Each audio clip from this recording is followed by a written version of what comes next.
Our next guests are two Irish musicians who between them have several #1 albums, sold millions of records and sold out concerts across the country. Now, they've teamed up for a Christmas single and tour. Yes, please welcome Ireland's King of Swing, I'd say he's been called worse, Luke Thomas, and former Saturdays singer and broadcaster Una Healy. Guys, you are very, very welcome. Thank you. You are on tour now with Fly Me to the Moon.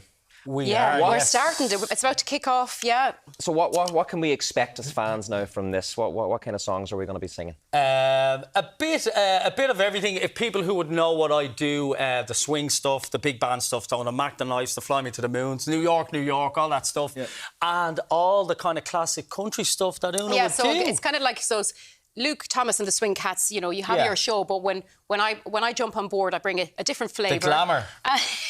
So, like, I do some country songs. We do, like, a lot of duets together. Yeah, we do, I do some of my own original music. I might do a Saturday song, might sneak one in there. So there's a bit of everything, but mostly it's all about having fun on stage. It is, yes. An incredible live band. The Swing Cats are just... outstanding, and we just love when the crowd get involved, and when by the end of it we have everyone on their feet. And we don't have a set list, you know. We have a list of songs, and we see what happens because everyone sings along. You know, it's some of people's favourite songs of all time. You know, and you would sing something like "Crazy," and you can't actually hear you because everyone in the audience crazy, you know. So everything like that. So it's great bit of fun. Yeah, so we're starting tomorrow in Galway, and Monroe's in Galway. So anyone in Galway, pop down. Last few tickets, and it's going to be good. If I can borrow a joke from one of our floor managers, you should do a show in Macroom. And then... Fly Me to Macroom. It's perfect. Because they still have to set there for the dad jokes are out. Listen, 3 years you guys have been doing this. Yes. So whose idea was it? They came to... A few people had said to me, would you get a female singer involved?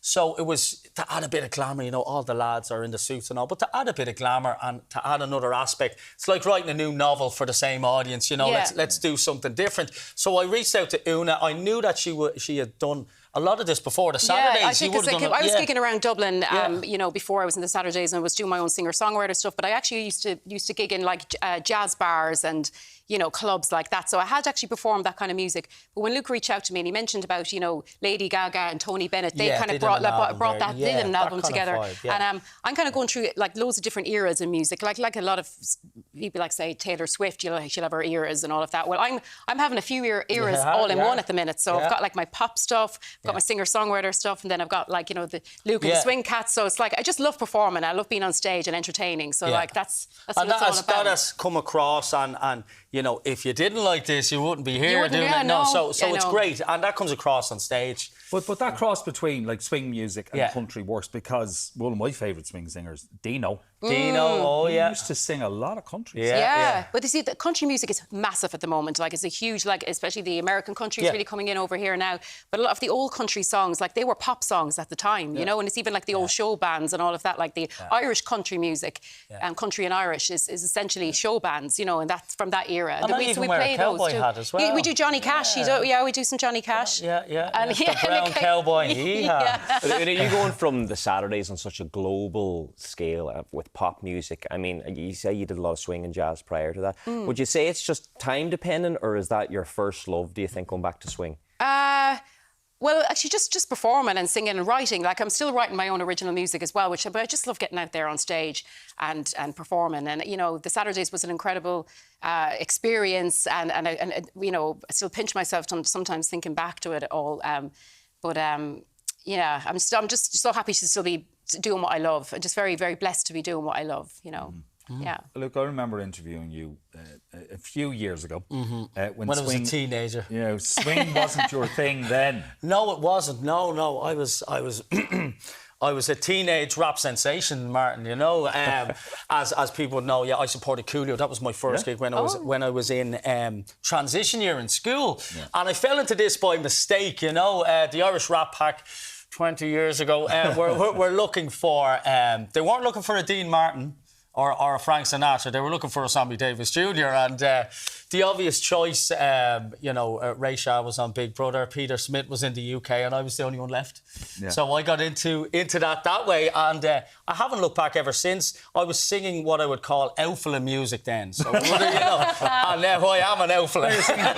Grand Elfala. Yeah, I'm like, what the hell am I singing about here? You know, I was on Childline with Westlife last week, so it was strange to do this sort of music, but I've kind of grown into it, and that's my lane, you know, that's what I love doing, but it's made me a better singer.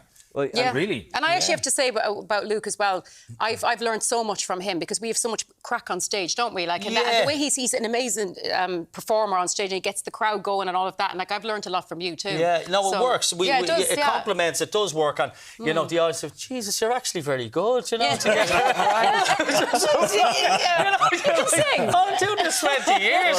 I mean, me and Luke have shared a stage together a couple of times as well. I mean, there's probably footage out there somewhere. Dino or Frank? Hopefully it never sees the light of day. But we've done a couple of stages.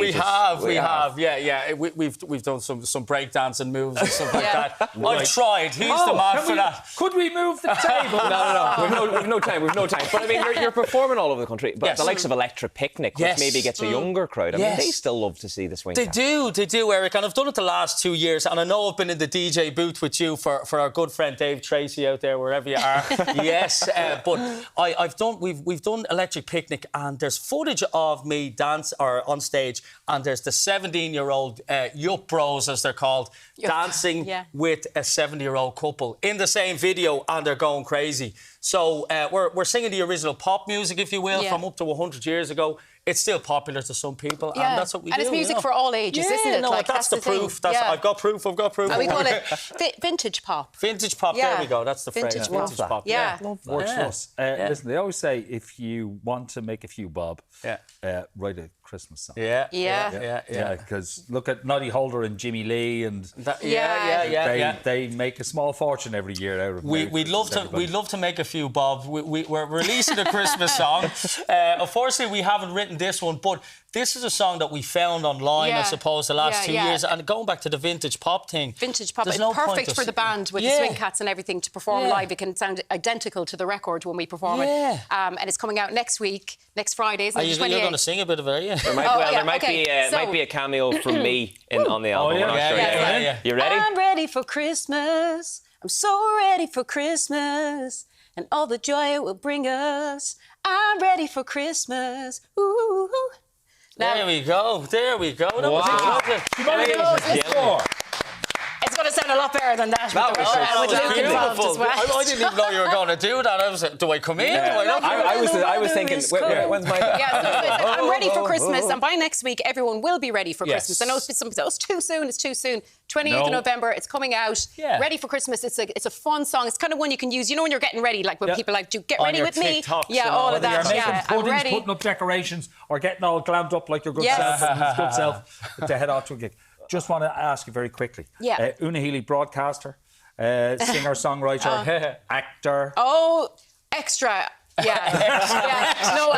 it was obviously an extremely important documentary film, Testimony, which is out in cinemas across Ireland, in selected cinemas today, and the UK. It's won many awards now at film festivals. My good friend Farah Bushwell, she actually got myself and Aoife involved, and That's your daughter, Aoife. My daughter Aoife, as actors / extras for the documentary, which tells the story of the survivors of the Magdalene Laundries mother and baby homes and their striving for justice. It's a very important documentary, and I recommend everyone to go and see it, to learn the very living history, really, of the terrible things that happened. Recent history. It's recent history. As far just 1996, the last mother and baby home closed down. It's shameful and disgraceful. Absolutely disgraceful. Yes, they were incarcerated and separated from their families, and it's very, very sad, and it should I would recommend everyone to watch it. Amazing. We can't wait to see you on the big screen. And now, before you go, we have to ask about probably your number one fan, Mr. Michael D. Higgins.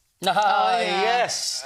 He and people are like, really? Yes, absolutely. He loves us. He loves us, and I had the honour and privilege of performing for him 9 times. And I snuck in the end. You snuck in yeah, the end as well. I did the ninth one. Yeah, we were there, Yeah. and Una was right there as well. And he always says stuff like, "You're looking well. How was the holiday?" He remembers all that stuff. Yeah. What a man! Yeah. And you know, just the work he's done for I suppose culture and arts, and he was the arts minister years ago. Really comes through. I've never seen a greater speaker in my life. Yeah, well, his wife is an actor. That's right. she's incredible, So they were steeped in the arts. And, Yeah.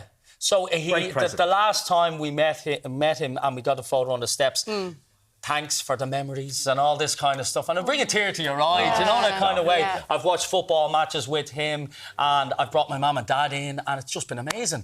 So great experience to have. So President Connolly. There you go, now. He was... Michael D was at Electric Picnic with us last year. Anyway, great to see you both. Oh, Good luck thank with the you. tour that Thanks starts a on the million. 22nd Thanks. and Yeah. will be in the Ambassador in Dublin on Ambassador December in 11th. Dublin, the 11th. That's The 11th right, of yeah. December. Luke, thank you very much for Thank joining you. us. Okay, and get ready for Christmas with the single as well, folks. Yes. Get ready for Christmas. Yeah, you remember it. There you go.